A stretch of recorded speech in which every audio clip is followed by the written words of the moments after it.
It was at this point when I was doing the one with Bob and Peter that they just started giggling, and it was impossible. Nothing wrong with that. No, like school children. Hello, I'm Lev Parikian, and with me is Stephen Shakeshaft and Charlotte Edwards, and we're here to talk as part of our ongoing series of chats with members of the Rehearsal Orchestra about that wonderful institution with which we're all involved, and the roles of some of the players within it. So we'll just go straight away to Charlotte. Let's start with you. What's your role within the Rehearsal Orchestra, and how long have you been involved with it? Well, my role at this moment in time is principal second violin, which I'll come to in a minute. I've had many hats with this orchestra. Yeah.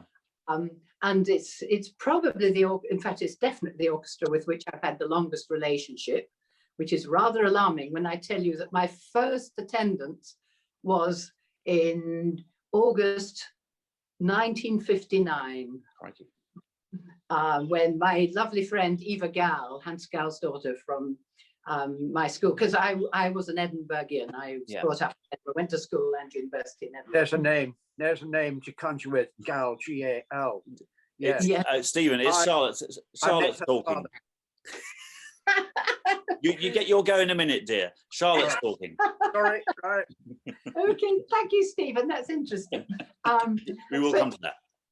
My friend Eva, who I was at school with, she was my best friend at school, still is my best friend from school days, said to me, there's a wonderful new orchestra playing in Edinburgh in the summer during the festival, and it takes place in the Men's Union, which to her was very exciting.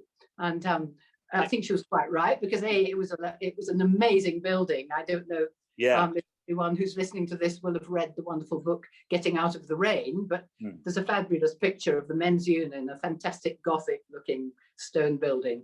Yeah. So we both went along with our violins, very enthusiastic, to be faced with the most difficult music we'd ever played in our lives. There was French, there was Debussy, I think, and I particularly remember Raymond Cohen, who was mentioned in one of your previous interviews, actually quite a lot, playing the Brahms Violin Concerto. And we were completely out of our depths, you know, we were trying so hard, we'd never played these pieces before, and violins down here, you know. But it was a wonderful experience. And that was my first taster. That all sounds very familiar, the whole being completely out of your depth, but doing it anyway is very much part of the Rehearsal Orchestra. It was. And I think the wonderful thing was that you were never made to feel inadequate. You always felt that your contribution was okay, and there were plenty of experienced people around you, and you could be helped along. Yeah. So there was a long gap where I don't know what I was doing. I was going off to America, was studying. It really was a very long gap until somehow Harry Legg remembered me. I was playing then in English Symphonia in the early 80s. Which was a long time afterwards. And he somehow remembered me, and Chris Bierman, who was the leader of the orchestra at that time, was my desk partner. And must have said a good word for me anyway. And occasionally he was unable to lead the rehearsal orchestra. So Harry did ask me to lead several courses in multifarious places like Bishopsgate Hall, rather unsalubrious church halls north of King's Cross, and all sorts of places. And some of those were extremely terrifying, because Chris, I think, had once decided he didn't particularly want to do Don Quixote. So they were looking for someone, as he described it, with a big manly tone, which I think means that I play rather loud. Never. And I panicked and had to practice this piece really hard. And I must say, I made an attempt at it, but I'm very glad now that Pete has got that responsible job to do. So after several years of sort of dipping in and out of the rehearsal orchestra, then the scheme arose that we were going to have professional section principals. And I was invited to come and be principal second violin, which is really lovely position I really enjoy. Just in a way, just as challenging as leading, but you don't have quite so many terrifying moments. But ever since then, it's been a continuous association with the orchestra, wonderful. I absolutely love it. It has. And I love having you there. And you've been a fixture since I took over in 2001. Which is 20 years. I realise I've been conducting. Yeah, I'm a fixture and fitting. That's true. And it's so that's very interesting about obviously the origins with Hans. Stephen, you may join in and tell us, please, all about Hansgal and his daughter. But first, a little bit about yourself and your association with the orchestra, because it's slightly different origins. Yes, hello everybody that may be viewing and watching. Nice to have this association and this little electronic chat. Yeah, me, Stephen, am ongoing principal viola of the RO, and I came to it when Lev invited me. I think it was 2002, and I think that was the year. Can you remember, Lev? We were working at the time at an orchestra in Oxford. And Lev approached me about doing a concerto, actually, which I did. And that was my first introduction to the orchestra. That we had a course at Westminster School. That's Do you remember that? I don't know why we were there and we've not been back, but that's where we were, and I played. Yeah. That was my first course, I think, and that was the Walton the Walton Concerto, and we did some Panufnik Symphony as well, didn't we? Yes, that's right. And that was my first encounter with the orchestra, is to stand up and play in front of you all. Quite a daunting task, but I got through it. And Jerry White was the incumbent principal viola at the time, and we already knew each other, and I waved to him. I thought no more about it after the event. Then Jerry retired, hung up the bow, as they say, and Lev invited me to take his seat as principal viola. So that's how I got started. That was 2002. Yeah. So, well, what else can I say from this point? What do you want me to do now? Well, nothing at the moment. So that's obviously, you obviously know each other pretty well by now, because it's been nearly 20 years, and you, I think, covered pretty much, at least 95 or nearly 100% of the courses that I've conducted in that time. Yeah. We will talk about Hansgal in a minute, but what we're really here to talk about is, because in previous talks we've talked about the role of the leader, and Bob Tracy and I have talked about conducting in general. But I thought it'd be useful and interesting for people to know a little bit about the relationship of the leader of the second violins and the leader of the violas with their sections and within the string section, and also with conductors and those roles, because they're often, I think, most obviously, the principal violin, the leader of the first violins, is the most obvious representative of the players, comes onto the stage in concerts separately and takes the bow and all of that. But principal, second and violas, it's kind of a cliche, but you are the engine room of the orchestra, of the string section. That's on a previous video. Yes, that's right. Yeah. Which makes it sound pretty unglamorous, but couldn't you imagine without it? So really, perhaps from your point of view, something about what that role is, your particular roles are, and the relationships between those sections, and maybe a little bit about dealing with conductors, at which point I'll probably stop listening. Can I just chip in with a quick funny here? Go on then. He's deceased now, but there was a very fiery, famous viola player called Brian Mack. Everyone knew him, and he was playing back desk at the RPO when Fred Riddle was principal, and they were both forces to be reckoned with.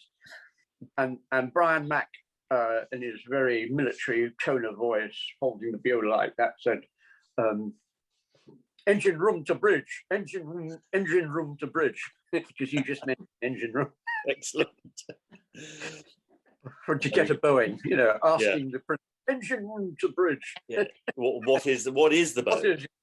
There's always somebody, isn't there? And we've had this many times, and you mentioned the lovely Norman, who was a stalwart of the viola section in the RO for many, many years, and a brilliant maths teacher away from the viola. And there was always a point in an Edinburgh course when he, in particular, probably on the Thursday afternoon, would stand up and say, "Could somebody please tell me the bowing?" Which is, you know, and that is one of the things, isn't it? Because you have to make sure that the message gets back to the rest of the section, which can be difficult if the section's big. Charlotte, as principal second, I mean, in a professional orchestra, of course, it's different from amateur orchestras. And I know you lead amateur orchestras, principal first violin, but there's something about second violin sections that maybe, does it require a slightly different handling to the firsts? Well, in this instance, yes, I think it does, because I would say that people in general are allowed to select whether they play first or second when they apply. Yeah. And we have people who apply and only want to play second violin. Yeah. I think they're amongst our most faithful members. We've had people there for over 20 years, and you worry when they don't appear anymore, you know. Yeah. And they range from people who are very good but very modest, or people who play other instruments very well but have taken up the violin. And we even have a regular busker who comes along and plays, who's great fun with long hair. Yeah. Jim, he's really wonderful. And yes, I really.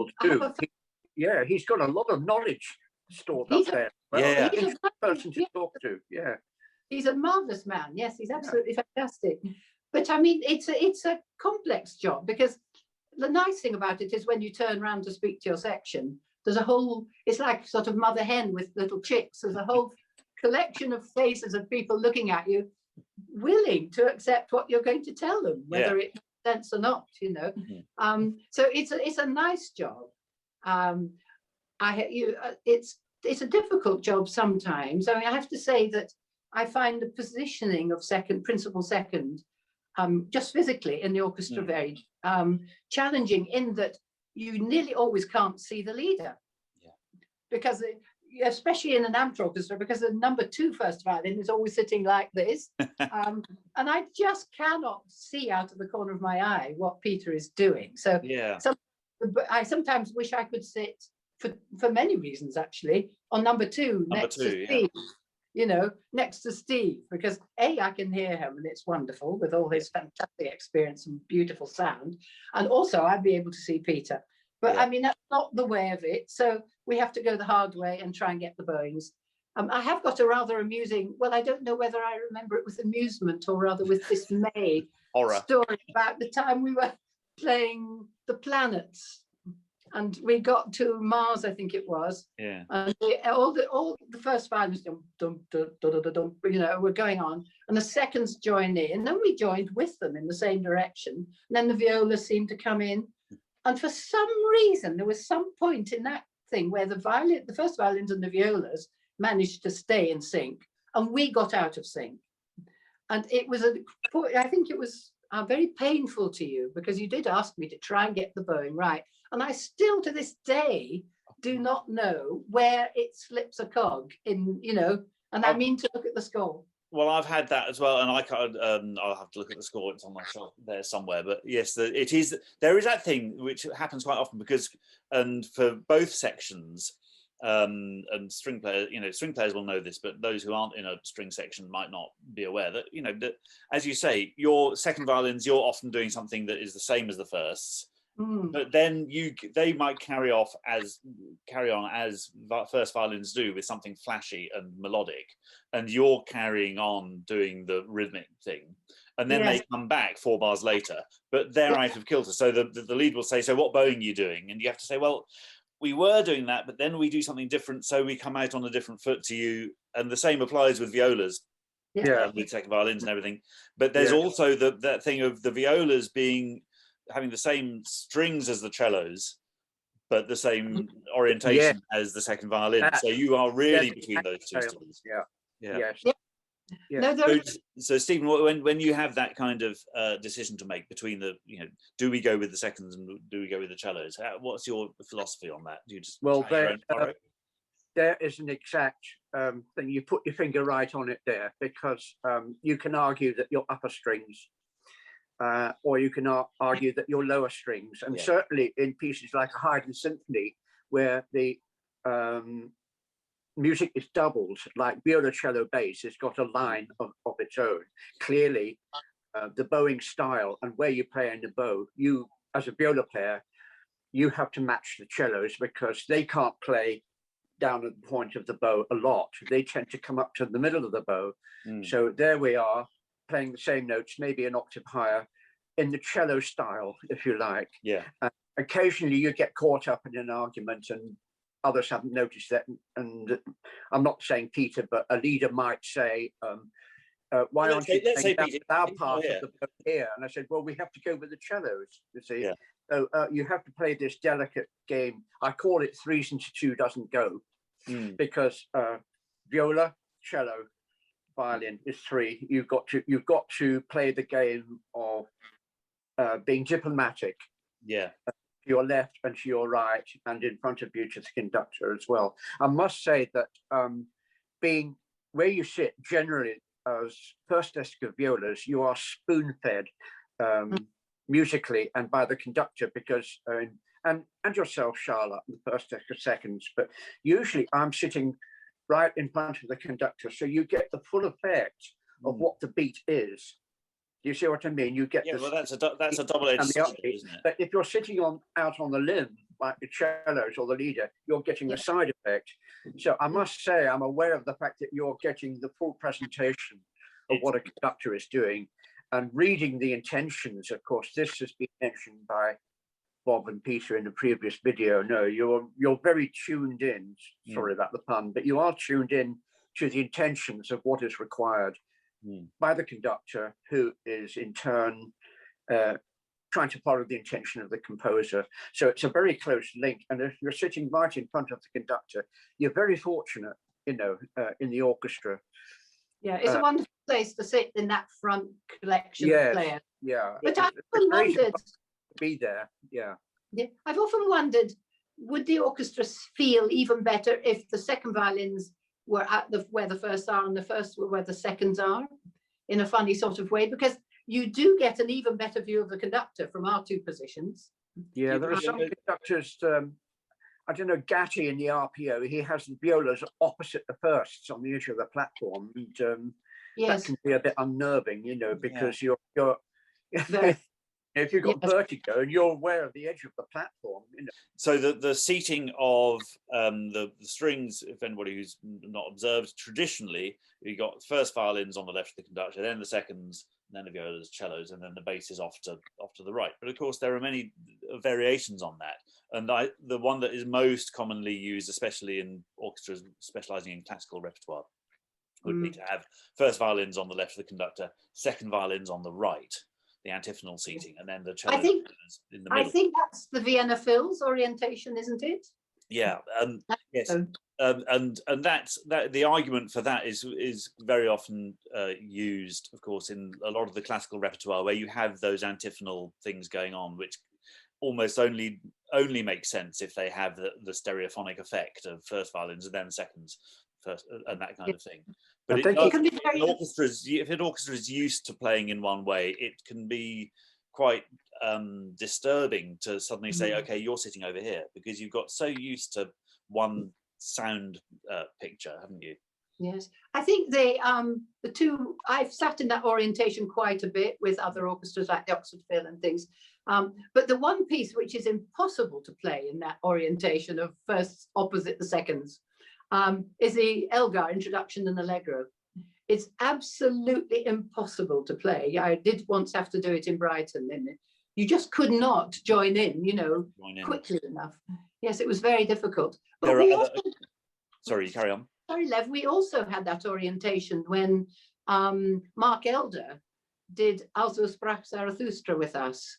And I must say, it was a bit terrifying trying to log in with Pete across at a distance, As I say, I think if you're not used to it, I think it is quite disturbing. So it's something you'd probably want to develop, especially with not like rehearsal orchestra, but amateur orchestras that meet on a weekly basis, or obviously in professional, playing every day. And it takes a bit of time, but then it becomes a very natural way of doing things. Yes.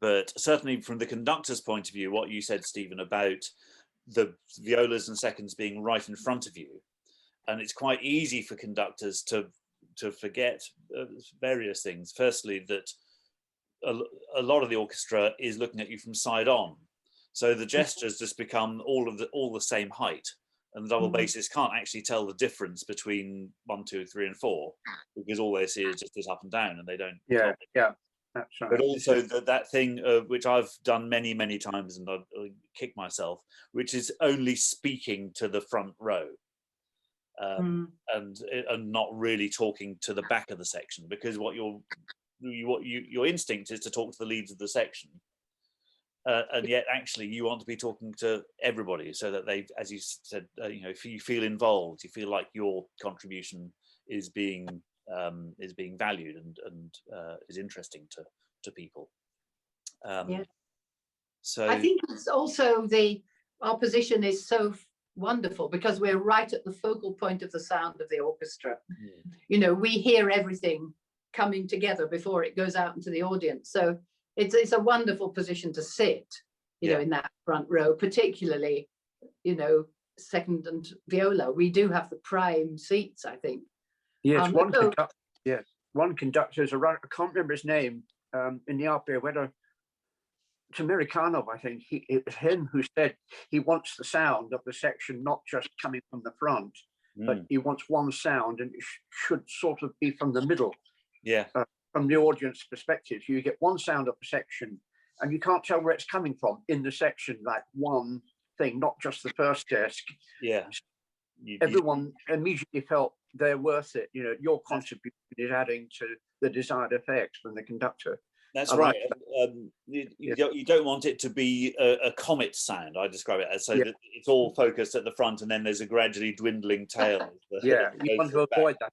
And something that I think is quite important, especially for people at the back of your sections, is they are the link between the strings and the woodwinds. Because if you're a flautist or an oboist, depending on the stage, but flautist and oboist, the string players you're going to hear are the ones sitting nearest to you, so you're less likely to hear the front desk. You're going, so they are the ones who are playing most close chamber music, I suppose, with those woodwind players. So the role of those players can't be underestimated. No, that's probably quite scary for them, particularly my section. You have to be pointed out, but with tact, I suppose, is depending on the players. There was, I always trot this one out whenever we get to talking about confidence with amateur musicians, which is, I think, a huge part of what one tries to do is to build confidence. And I just remember conducting an orchestra with a viola section that was they all, I think, were much better than they thought they were. So there's some very competent players, but the sound wasn't very big. And I think there was a kind of, are we any good? And anyway, so they had a moment I can't remember which piece it was, but where they had the main interest, they had the melodic line for a bit. And I said, violas, it sounds really great, actually, but it would be lovely if it was a bit more. So don't worry, what's the worst that could happen? And from the back of the section came a confident voice saying, you might hear us. Oh dear. No prizes for guessing who that was. Listen, so I've had a couple of questions from people, which I think might lead on to other things. From a woodwind player, and it's to do with clefs and strings. I'm always amazed, given the different clef and strings, that some people manage to play either violin or viola. I wonder if Charlotte has played viola or Stephen the violin. So I wonder, perhaps we can just go to that, because everybody has a different story about how they ended up playing their instrument. Whether you were always a one instrument person, or whether you shifted sideways, or whether you tried the trumpet first and then whatever it was. So maybe even you go first on that one, your instrumental history. Are you addressing me or Charlotte? Stephen. You go first. Yes, I did, in fact, start by playing violin. And I think that if you eventually want to turn to the viola, it's a good idea to have been there, because you get a grounding of what the instrument, a four-stringed instrument held in this position, is about. Also, more importantly, you have learned something about the treble clef, which you will encounter as a viola player in Richard Strauss, etc. You know, you would have met it by the time you learned the alto clef as well. So I found that valuable. And I did start the violin at 11 while I was at school, but I soon found somehow that it was too small and cramped for me. And I couldn't really separate the tones and semitones the higher I got up the instrument. In other words, it was difficult to play in tune. Yeah. And I wasn't hearing it correctly, whether the notes were in tune or not.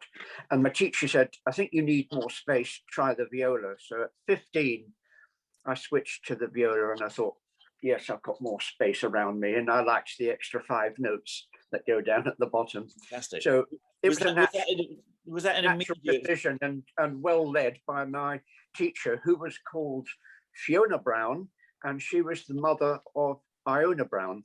Oh yeah, Iona Brown violin.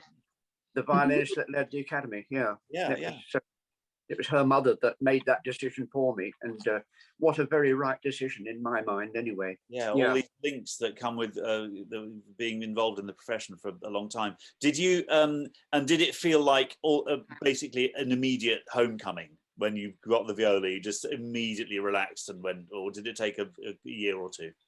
The story, I remember, it was a Wednesday, and she gave me a viola, belonged to the school, and I said, this is what I want to do. She said, on Saturday, in the same week, on Saturday, there is a prom being broadcast from the by the LSO, and it's the Symphonia Concertante. And I said, I don't know what this is. And she said, it's a solo piece for violin, viola, and orchestra, and I want you to come up to the house and hear it. And it was Hugh Maguire and Simon Streckfield, who became a conductor. And I listened to this broadcast, and I heard the violin being done as it should, and then I heard the viola, which I'd just been awoken to, and I had tears running down my cheeks. And I thought, the viola, yeah, that's what I want to do. There was no hesitation in wanting to do it. Of course. And what a piece to be introduced to it. I mean, in this week that I'd switched from violin. Yeah. Oh, yes. Go, okay. Did you suddenly think that all viola music was like that? Because it isn't. But no, I didn't know. But I'll tell you something else. I was at the Cathedral School at Salisbury just before that, and I was a chorister. And you know, there's a semi-chorus of a small group of singers, and Salisbury has, at the West End, has got a clerestory. That's a sort of ledge about 50 feet higher up than the rest, and spread before I was up there, and we were doing Dream of Gerontius. I was aged 11, and spread as a panorama before me, way down below, was the Bournemouth Symphony Orchestra. And I thought, gosh, am I in heaven already? This is absolutely unbelievable. And I was scanning the orchestra, and I thought, I'd love to be doing that. You know, it's like a big arm reached out to me and grabbed me by the collar and said, you're here with us. You know, there was that story as well. So there's no doubt what I wanted to do for a living. Yeah. Thank you, Stephen, so much. Really interesting to hear about that feeling that you had, that when you picked up a viola, it suddenly felt the instrument for you. Right for me. Yeah. Right. And so, Charlotte, I guess the violin has always been your instrument, but have you ever played the viola? I have tried to play the viola, yes. But as Steve was saying, you fall in love with the sound of an instrument. Yeah. It excites you. And I fell in love with it by, believe it or not, hearing my school orchestra at the age of 8.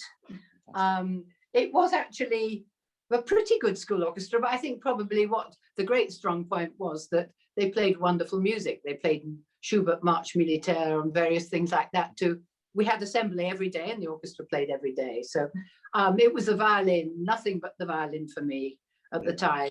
And I was mortified when I had to wait a month to get my first half-size violin.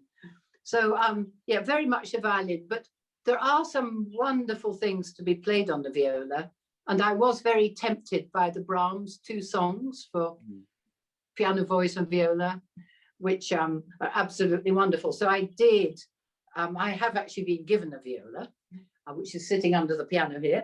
And I did actually practice those. They're not too challenging, so that was possible. Yeah. And I have had one other big go at the viola, which was to try and play some of the Mozart violin and viola duos. Oh, yes, nice. Absolutely stunning, yes. Yeah. So yes, I have had a go, but I've sort of always gone back to the violin. The violin, there's so much work to be done on the violin. You know, a lifetime's work. It's yeah, and it's so exciting. But I think in regard to the question about tunings and clefs and things, something that I absolutely love and I do slightly specialize in is scordatura. Which is, as you know, tuning your violin into different, for example, you might tune your violin instead of G, D, A, E, you might tune it A, E, A, E. And you turn your instrument into something acoustically totally different. Completely different, yeah. And you can play the most wonderful pieces by Bieber. I was going to say Bieber is the first name that springs to mind for scordatura, isn't it? Yeah. Yeah, for the Rosary sonatas and absolutely amazing things. But there's some really lovely just sonatas for violin, and well, you can play them with a piano or harpsichord.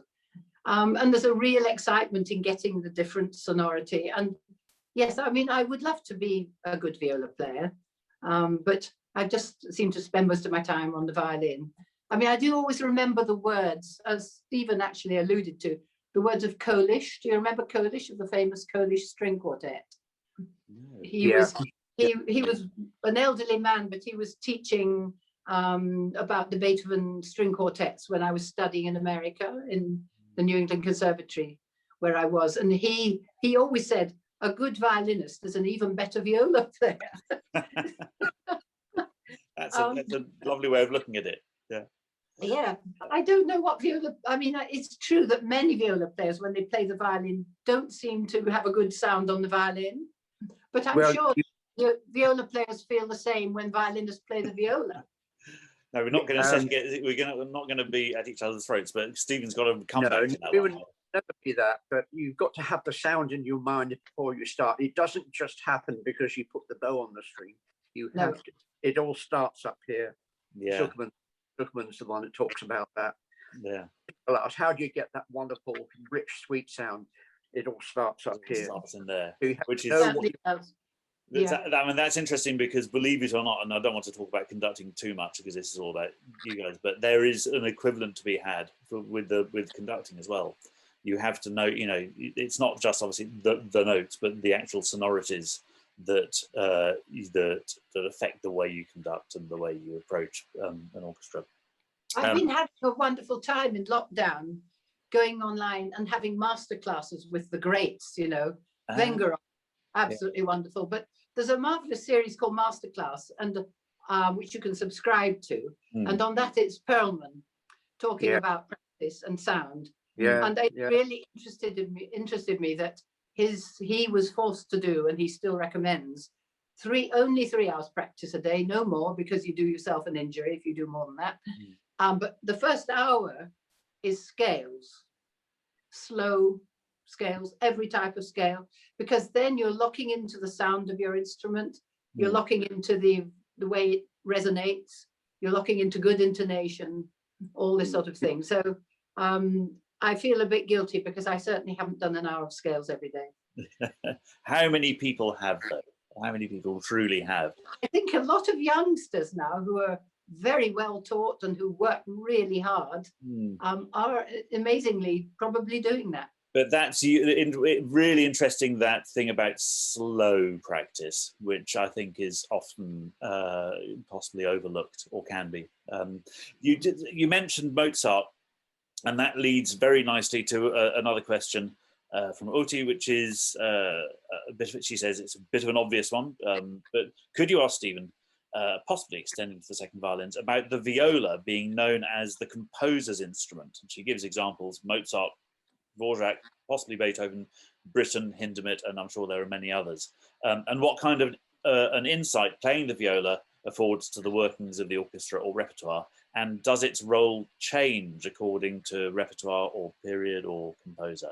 So yes, it's interesting that so many composers, a lot of composers are pianists, but those who played stringed instruments often did seem to have a liking for the viola. I wonder why that is. Yeah, that's very interesting, and you've hit the nail on the head again. The person who asked, can't remember who you said asked. It was Uti. Uti, hello.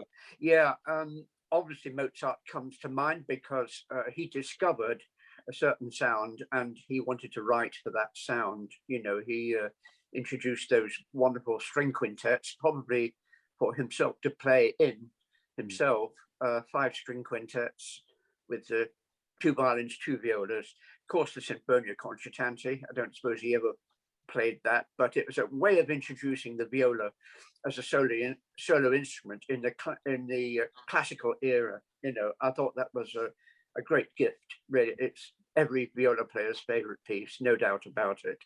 And yes, other great composers have looked into our side of stringed instrument playing the viola as a sound. Little Beethoven piece for viola and cello. Britten Lacrimae, all sorts of pieces. If you go down the hidden byways of music from the great composers, you're sure to find something because they discovered the instrument and love its sound. Yeah. Steve, in relation to the Mozart Symphonia Concertante, I thought I read somewhere once that to have enough penetration with the sort of strings that they had in those days, they actually tuned the viola up. Yes. Is that true?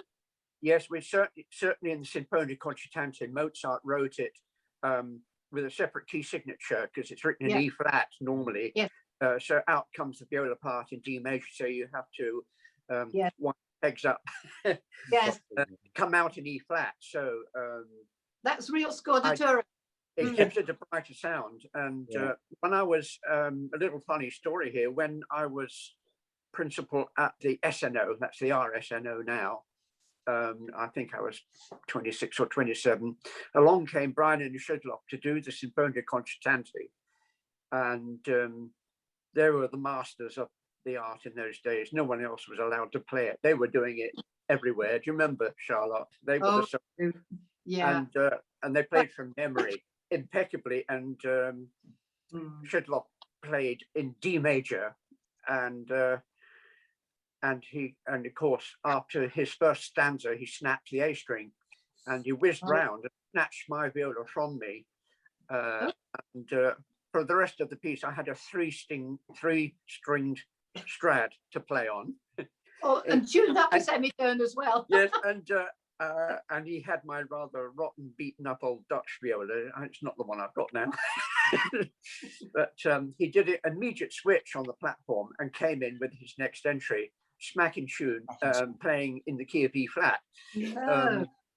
So there you go. He snapped the string and immediately adapted to another instrument in public. You know, and that is quite something. And how did you manage? I'm sure you managed admirably as well with your. I didn't have to. I just sat in awe and wonder and sort of try to play along. You know, and yeah, I remember that was an Aberdeen Music Hall. Remember, in a public concert.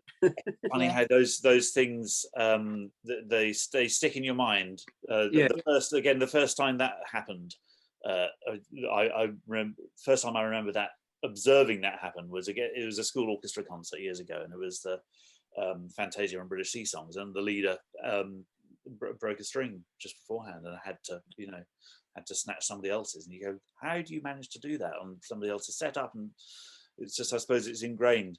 All fascinating stuff, but we could go on all day. I'm interested from the point of view of the conductor and with the interest of the whole orchestra at heart, in something about the psychology of leading sections. I know, Stephen, you want to talk about this in particular, or just the viola section psychology. Maybe you can kick us off and give us some thoughts on that. Yeah, I'd like to use this phrase, Turner phrase, 3s into 2 doesn't go, because you have to liaise. Of course, there's the conductor and his intentions, and you take on board that. And I've already talked about getting the direct effect of the beat.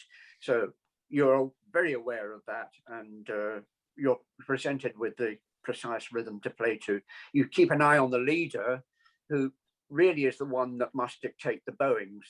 But sometimes you feel compelled because it doesn't work exactly right, and you have to go your own way, and you're challenged on that. And of course, the seconds as well. So you're playing, I won't call it a game, but you're playing this to and fro thing with the first and the seconds. Oh, what bowing do you do that? I think this is better because, you know, and then you've got the cellos chipping in. So you've got this constant thing where you have to eventually settle on something that is good for everybody. You know, that is quite a difficult thing to do. Yeah, that's my comment on that part of it. Yes, so it's a balancing act, and there's also that feeling that you are kind of sonically a bridge between the, for want of a better word, the higher the violins and the low of the cellos and basses. Yeah. So you are kind of like the bridge. I mean, it's the old thing, just listen to what it sounds like without the violas, and it's like having a sandwich without any filling. So Charlotte, I mean, it's sandwich without the meat. yeah. Well, if you're vegetarian, you wouldn't have the meat, but yeah, with that. So I was trying to be non-specific about the filling, but yeah, we all like it. I like a chicken sandwich. So Charlotte, from the point of view of the seconds, your balancing act is not as dramatic, or do you find sometimes that it can be? I think from the bowing point of view, which is the simplest of the things to solve, really. We try to go with the firsts, you know, because of the way we play it. We phrase the same way, definitely, and it looks pretty bad if an orchestra is doing this. So, yeah, we do try our very best. I do. I think the psychology of this is quite interesting. I mean, many people said in the Amadeus Quartet, the big dynamic was actually between Schidlof and Breinen. You know, the violin, first violin viola dynamic is very strong indeed. Yes. There is a bit of a dynamic, second fiddle to cello, but it's not quite the same. We're in a rather different position. I think that we have a job to take what we hear and try and colour the sound. You know, so often we're playing an octave below, or we've got counterpoint, or we've got something very interesting.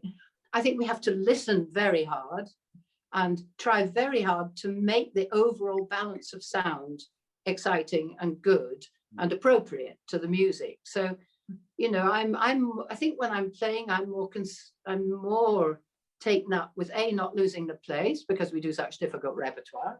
And I'm not like you, Steve. I haven't spent my whole life as principal in one of the big four orchestras or other orchestras around the country. So for me, it's a huge learning curve.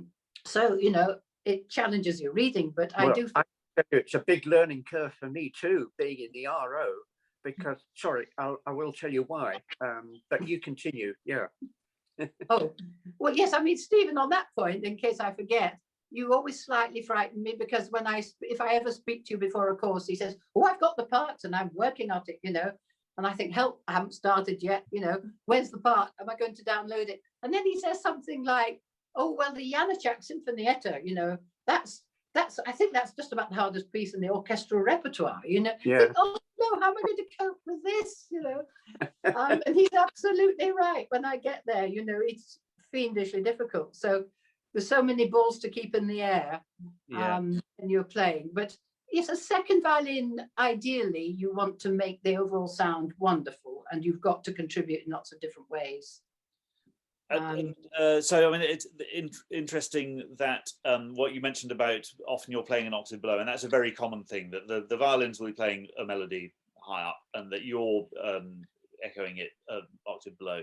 And my experience, especially with amateur orchestras, is often that the seconds need quite a lot of encouragement to play up. Yes. And the first violins actually need quite a lot of encouragement to, shouldn't say play quieter and shut up, but to be aware of that their lives are made much easier if the seconds are strong underneath them and playing obviously like bang in tune. So if they just back off a little bit, they'll find it easier to play in tune rather than that first dominated sound. And the Yes. whole thing, the balance shifts wonderfully when that happens. And you'll also get, depending on the composer, passages where the violas join in with that octave thing, and it adds even another element to that. But also, especially again from the thinking of the sound of the whole section, is that you often get these wonderful contrapuntal things going on in the seconds and the violas that people might not necessarily be aware of, because your ear is drawn to the higher sound of the melody. Again, if the first can still sing, obviously still play with a beautiful singing tone, but just don't feel they have to be the main thing, and just listen to the balance a bit more. Things can snap into place really quite easily with a fairly simple adjustment of that. Actually, having listened to your another point, having listened to your previous talks with Bob and Pete and things, the word conduit came up. But I thought that actually second violins and violas, we also are conduits, but we're sort of sub-tributaries, and we can definitely block up the works, by the way that we play. We have to enable the melody and the bass line to really work. And there are lots of ways that we can interfere with that badly. So we've got to enable the sound to be right.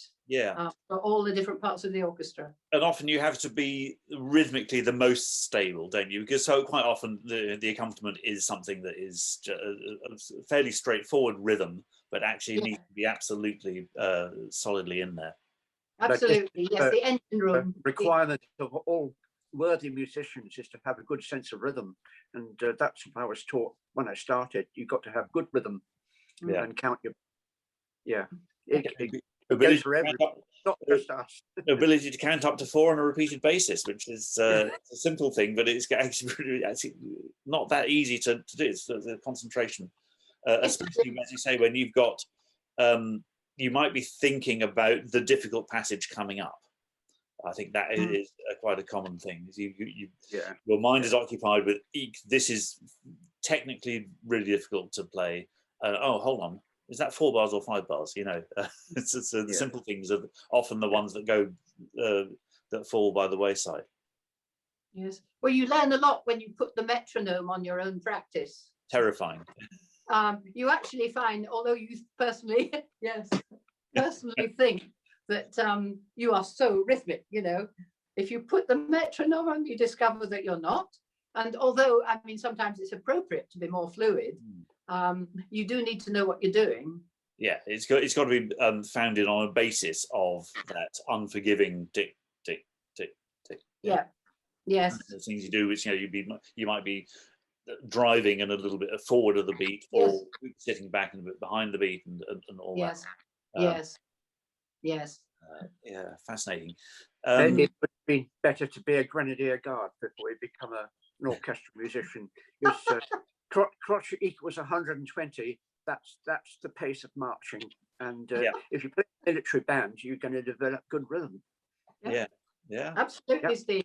Get the pulse in your body. Yeah. It's really interesting because listening to a lot of jazz that I do now, especially nowadays. My son, as you know, is a keen musician, and he's been particularly interested in jazz piano in the last couple of years.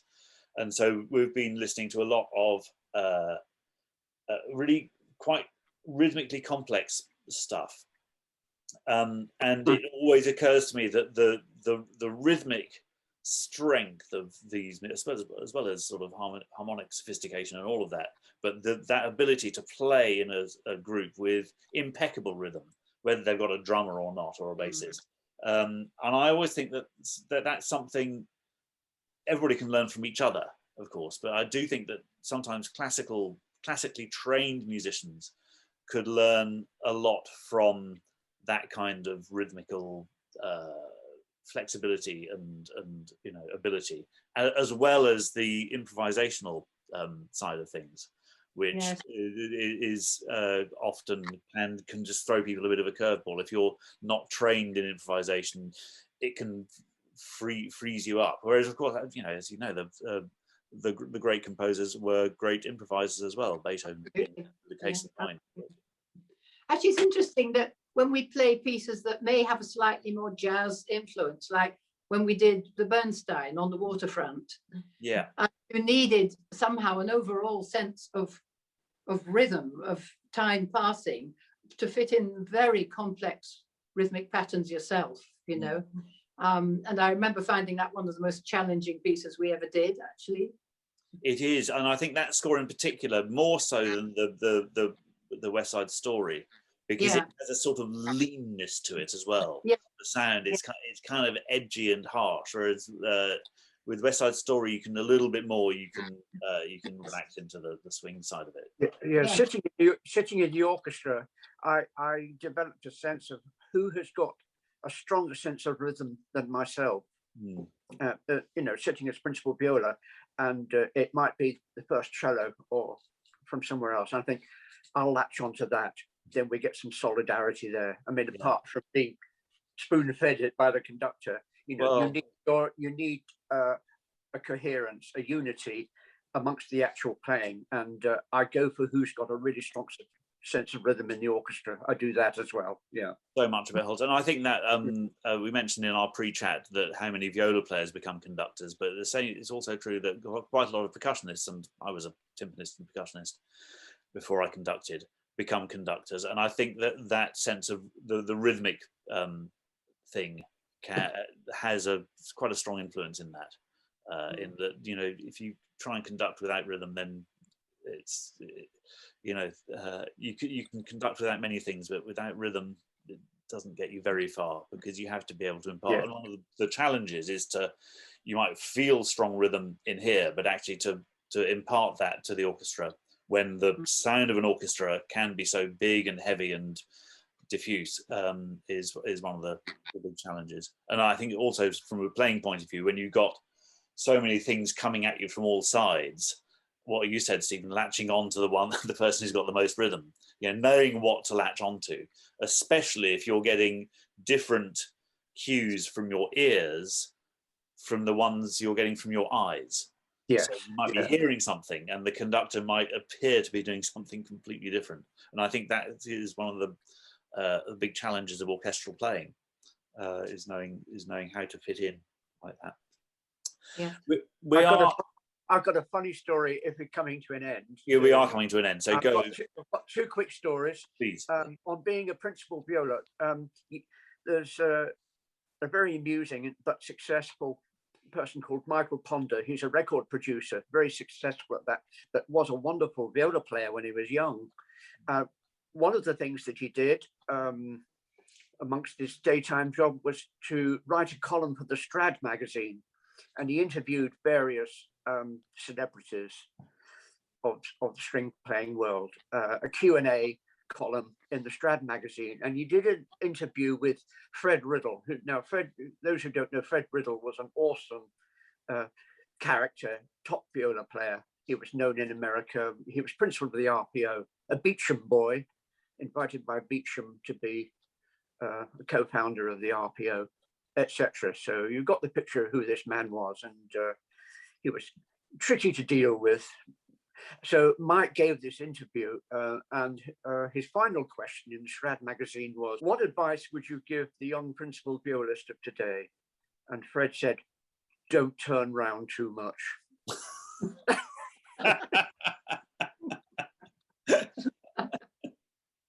You've been known to turn round occasionally and say things to people. Occasionally, but that was it, yeah. So that's why I don't turn round very much, and you've noticed that I just sit there and do it, you know. I'm not dictatorial. I think you'll occasionally throw pearls of wisdom over your shoulder. Mostly, from talking to, and this applies to both of you, from talking to the players, I think what they appreciate is just having somebody at the front of the section who knows what they're about. And just to observe what you both do, And often that's just the way, you know, the way people learn is just by being in the presence of somebody who's got all that wealth of experience and ability. So I thank you both for your continued service, and it's always a pleasure to turn up to a rehearsal orchestra of course, and see you both there, because I think we're going to be fine. I'll just leave it to them. Well, you know, this has been absolutely wonderful, and even during the course of this chat, electronic chat, I've learned so much and gained a lot from you, Charlotte, as well, and I've had some even more insights from you, Lev. Oh, my pleasure. Absolutely. Thanks. And on that note, I think we shall leave it. Thank you very much, everybody, for hope to see watching. you all very soon. May and August, everyone. I hope it all looks good for going ahead, and I hope to see you all there. Fingers crossed. Thank you. Thanks, Stephen. Thanks, Charlotte. Goodbye, everybody. Thank you. See you soon. Bye-bye. Thank you.